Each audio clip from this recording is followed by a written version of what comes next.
नमस्कार, तुम्हा सगळ्यांचं स्वागत आहे मुंबई तकच्या चर्चा तर होणार या कार्यक्रमामध्ये. या कार्यक्रमामध्ये जसं तुम्हाला माहिती आहे की दिवसभरामधल्या एका महत्त्वाच्या विषयावर आपण चर्चा करत असतो. जो विषय चर्चेला जात असतो, ज्याच्यावर चर्चा होत असते, असा विषय आपण घेऊन येत असतो. आज आपल्याला बोलायचं आहे ते म्हणजे जी काही दिवसांपासून चर्चा सुरू झाली आहे की पंतप्रधान मोदींचा उत्तराधिकारी आता नेमला जाणार का. 2029च्या निवडणुकीमध्ये पंतप्रधान पदाचा चेहरा भाजपचा हा दुसरा कोणीतरी असणार का, तो चेहरा मोदी नसणार का, अशी चर्चा सुरू झालेली आहे. आणि या सगळ्यावर आपल्याला बोलायचं आणि यासाठी बोलण्यासाठी माझी सहकारी हर्षदा सुद्धा माझ्यासोबत आहे. जशी आम्ही रोज चर्चा करत असतो तशी आज सुद्धा या सगळ्या विषयावर चर्चा करणार आहे आणि या सगळ्या गोष्टीचा उहापोह करायचा आपला प्रयत्न आहे. तर मी जसं आपण म्हटलं की एक चर्चा सुरू झाली ती म्हणजे 2029ला पंतप्रधान नरेंद्र मोदी हे कदाचित भाजपचे पंतप्रधान पदाचा चेहरा नसू शकतील. त्यांच्या व्यतिरिक्त कोणाला तरी दुसऱ्याला संधी दिली जाऊ शकते आणि असं सुद्धा म्हटलं जात आहे की जो चेहरा असेल तो महाराष्ट्रातनं असेल. आता ही चर्चा सुरू होण्यामागे काही कारणं आहेत आणि ती कारणं असण्यासाठी सुद्धा या आधीची काही स्टेटमेंट्स आहेत किंवा या आधी काही गोष्टी ठरवलेल्या आहेत त्याची पार्श्वभूमी आहे. तर झालं असं की तुम्हाला माहीत असेल तर 2 दिवसापूर्वी पंतप्रधान नरेंद्र मोदी यांनी नागपूरला भेट दिली आणि या नागपूरच्या भेटीमध्ये ते संघ मुख्यालयामध्ये गेले. तिथे मोहन भागवत होते. त्यांनी सरसंघचालक जे होते त्यांच्यासोबत तिथला सगळा दौरा केला. त्यांनी तिथे जे स्मृतीस्थळ आहेत तिथं आशीर्वाद घेतले, तिथं नमन केलं आणि यानंतर चर्चा सुरू झाल्यात की 12 वर्षामध्ये पंतप्रधान नरेंद्र मोदी जेव्हापासून या पदावर विराजमान झालेले आहेत तेव्हापासून ते कधीही नागपूरला गेले नाहीत किंवा संघाच्या मुख्यालयामध्ये गेले नाही. मग आत्ताच नेमके का गेले आणि याच्यावरून अनेक चर्चा रंगवल्या जात आहेत.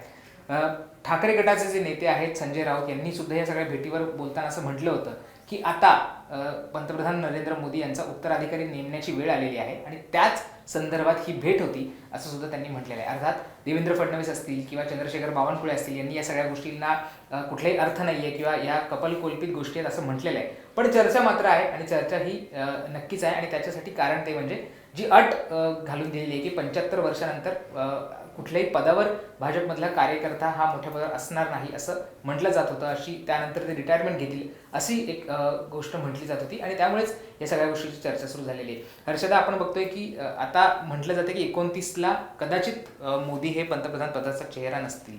RSSच्या भेटीनंतर ह्या चर्चेला आता अजूनही जोर आलेला आपल्याला पाहायला मिळतो आहे. काय वाटतं तुला की खरंच असं शक्य होऊ शकतं का आणि काय याच्या मागची कारणं असू शकतात?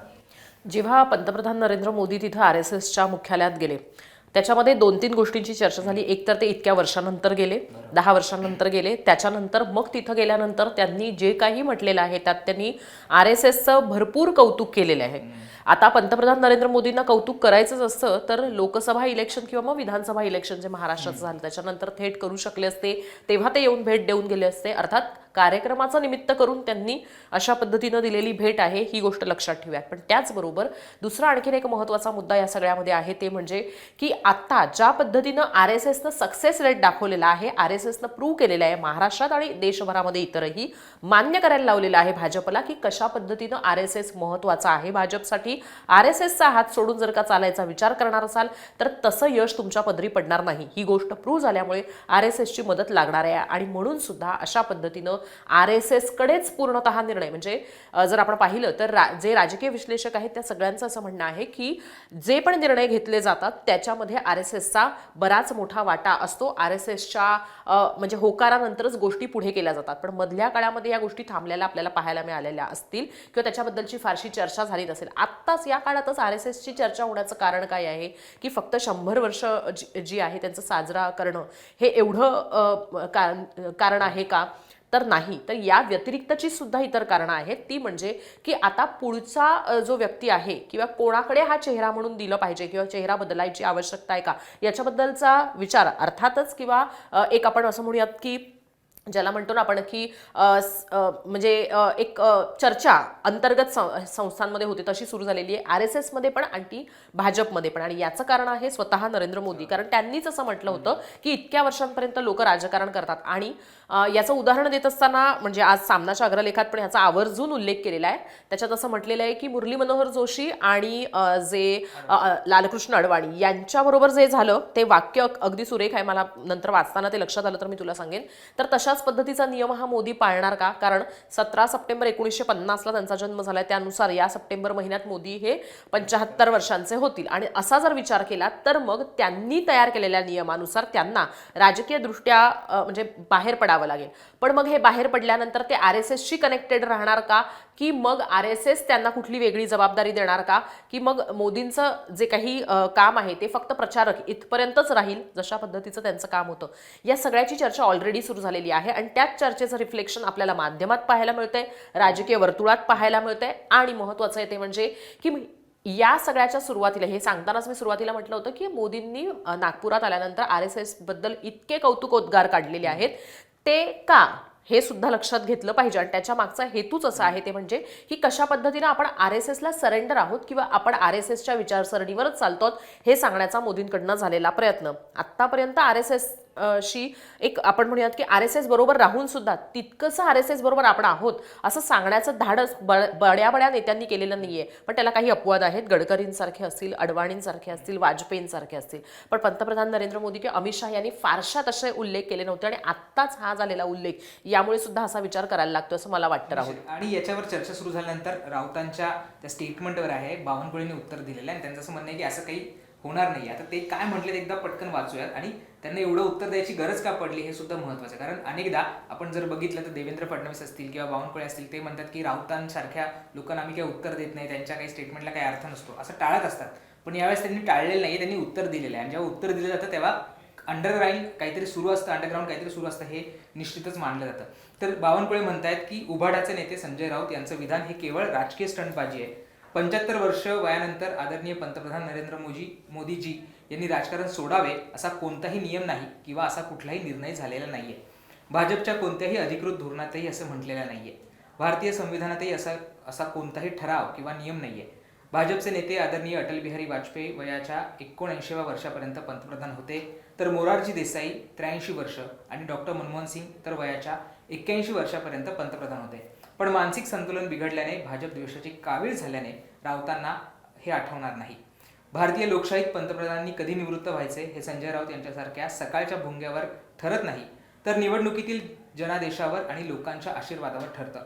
पंतप्रधान म्हणून नरेंद्र मोदी यांचा कार्यकाळ या देशातील जनता ठरवते.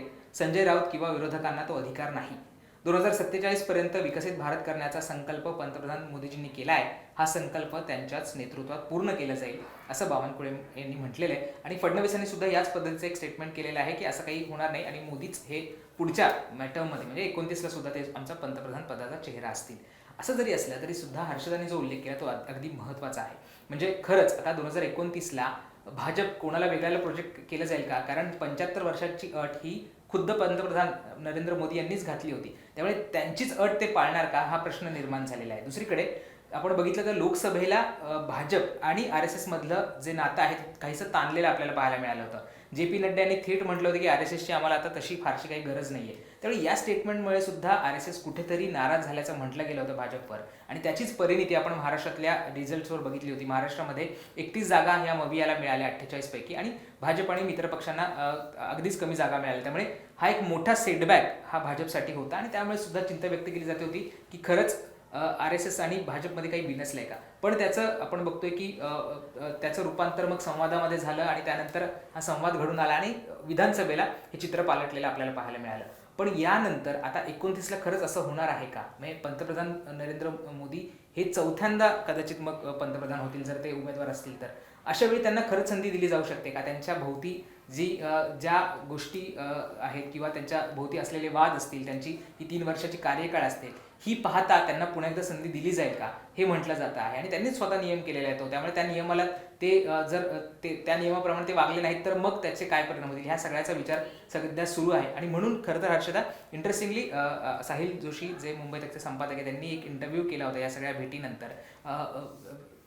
देशपांडे म्हणून एक पत्रकार आहेत नागपूरचे जे इंडियन एक्सप्रेसला काम करतात आणि त्यांनी असं म्हटलं होतं की RSS हे काही फार खुश नाहीये पंतप्रधान यांच्या कारकिर्दीबद्दल, त्यांच्या कामाबद्दल आणि कदाचित ते वेगळा विचार करू शकतील. RSS हे वेगळा विचार करतं आणि भाजप हा स्वतंत्र विचार करतं. RSS ही कुठल्याही व्यक्तीला मोठं करत नाही, RSS ही संघटना मोठी करायला भर देत असते. त्यामुळे RSS कुठल्या तरी एका व्यक्तिकेंद्रीय राजकारणाला सपोर्ट करेल असं दिसत नाही आणि म्हणूनच ही भेट अगदी महत्त्वाची मानली जाते. कारण 12 वर्ष हर्षदा पंतप्रधानांचा कार्यकाळ पूर्ण होते, पण या 12 वर्षात ते कधीच RSSच्या हेडक्वार्टरला त्यांनी भेट दिली नव्हती आणि आत्ता भेट दिल्यानंतर याची वेगळी चर्चा होणं हे साहजिकच आहे. पण यामध्ये इंटरेस्टिंगली त्यांनी असंही म्हटलं की पुढचा पंतप्रधान पदाचा चेहरा कदाचित महाराष्ट्रातला असेल आणि कदाचित देवेंद्र फडणवीस यांचं सुद्धा नाव चर्चेत आहे. पण मग असं झालं तर खरंच वाटतं का तुला की असं होऊ शकतं का? म्हणजे RSS वेगळा विचार करू शकतं का? कारण RSSने वेगळा विचार केला तर त्याचं काय होतं हे आपण लोकसभेच्या निवडणुकीमध्ये पाहिलेलं आहे. तू बरं म्हणतोस ते बरोबर आहे. देवेंद्र फडणवीस हे एक नाव आहेच. नितीन गडकरी हे सुद्धा एक नाव आहे जे RSSच्या कैक पटीनं जवळचं आहे. म्हणजे ज्या वेळात नितीन गडकरी यांना मोठं केलं होतं RSSनं निवडणुकांमध्ये किंवा RSSने म्हणून प्रोजेक्ट केलं होतं आणि त्यांना कमी करण्यासाठीचे प्रयत्न महाराष्ट्रात झाल्याचं आपण पाहिलेलं आहे. ती काही गोष्ट रुचली नव्हती RSSला तेव्हा आणि अगदी आत्ताही.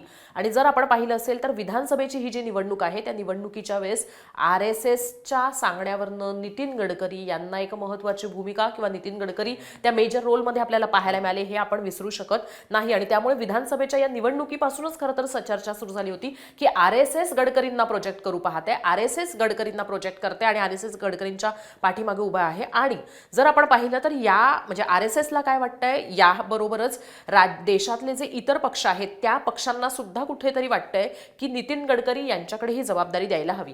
आणि अजूनही नावं आहेत, म्हणजे अगदीच काही 2 नावं महाराष्ट्रातली नाही पण महाराष्ट्राचा उल्लेख केला म्हणून या 2 नावांचा उल्लेख केला. तिथं योगी आदित्यनाथ यांच्या सुद्धा नावाची चर्चा आहे. म्हणजे ज्या पद्धतीनं उत्तर प्रदेशातलं राजकारण असं बदलत राहिलेलं आहे, योगी आदित्यनाथ यांच्यावर ज्या पद्धतीनं गोष्टी घडताना पाहायला मिळतात त्याच्यावरनं असं म्हटलं जातंय ते म्हणजे ही कुठेतरी योगी आदित्यनाथ यांना सुद्धा कमी करण्याचा प्रयत्न करण्यात येतोय. आता जर एक फक्त इंटरप्ट करतो, यामध्ये इंटरेस्टिंग गोष्ट अशी आहे की योगींनी जेव्हा त्यांच्या उत्तर प्रदेशमधल्या काही वादग्रस्त गोष्टी समोर आल्या होत्या त्यावेळेस RSSने स्वतः म्हटलं होतं की प्रत्येक मशिदीखाली तुम्ही शिवलिंग शोधायचा प्रयत्न करू नका. त्यांचे सुद्धा रिलेशन्स काही ते ताणलेले आपल्याला पाहायला एक्झॅक्टली मी ह्याच मुद्द्याकडे येत होते. राजकारण आहे ते फारसं पटत नाही RSSला. बरोबर आहे, अगदी मी याच मुद्द्याकडे येत होते. आणि तशा पद्धतीचं जर आपण पाहिलं तर आता अशी सिच्युएशन देवेंद्र फडणवीसांची सुद्धा आहे.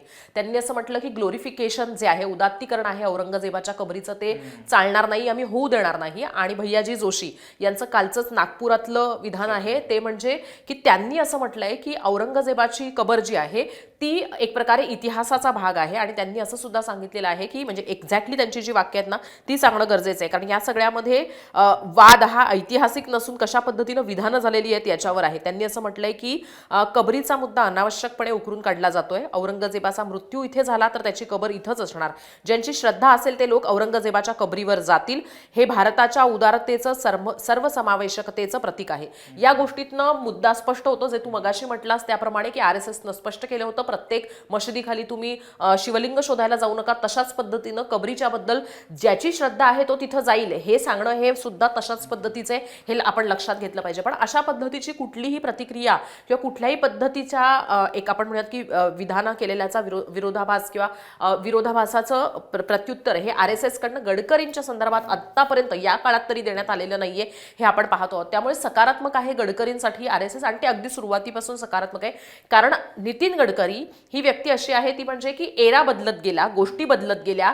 मधल्या काळामध्ये जेव्हा RSSला लपून बसण्याची वेळ आली होती असं टीका केली जाते त्यांच्यावर की हे ब्लास्ट झाले, त्याच्यानंतर मग जी कार सेवा झाली, त्याच्यानंतर ज्या गोष्टी घडल्या होत्या, कोर्टात सगळी केस होती, त्याच्यानंतर मग RSSचे आहोत आपण हे सांगायला सुद्धा लोक कचरत होते. त्यात नितीन गडकरींसारखा व्यक्ती असा होता की जो मंत्री असताना सुद्धा, नेता असताना सुद्धा, निवडून आलेला प्रतिनिधी असताना सुद्धा कधीही RSSची आपण फारकत घेतली आहे किंवा RSSची आपण म्हणजे RSSचं नाव चिकटवून घ्यायला कधीही ते मागे पुढे पाहिले नाहीत, एकदम उघडपणे बोलत आलेले आहेत. तसंच देवेंद्र फडणवीसांचंही म्हणायला पाहिजे. ते तर म्हणत आलेले आहेत की RSS मधनं येतो आम्ही आणि आम्ही म्हणजे RSSला मानतो सुद्धा आणि आम्हाला काही त्याच्याबद्दल म्हणजे वेगळं वाटत नाही, आमची मातृसंस्था आहे आणि आम्ही काही ते नाकारत सुद्धा नाही असं देवेंद्र फडणवीस पण म्हणतात. पण आत्ताचं जर राजकारण पाहिलंच ना राहुल तर ज्या पद्धतीचं विधान त्यांच्याकडनं झालेलं आहे त्याच्यानंतर RSSचे जे महत्त्वाचे नेते आहेत त्यांच्याकडनं झालेल्या विधानाचा जर विरोधाभास पाहिला तर एक प्रकारे आपण असं म्हणू शकतो ते म्हणजे की हा जो वाद आहे त्या वादाच्या अनुषंगाने विचार केला तर सगळ्यात स्ट्रॉंग कॅन्डिडेट महाराष्ट्रातला गडकरी पाहायला मिळतात.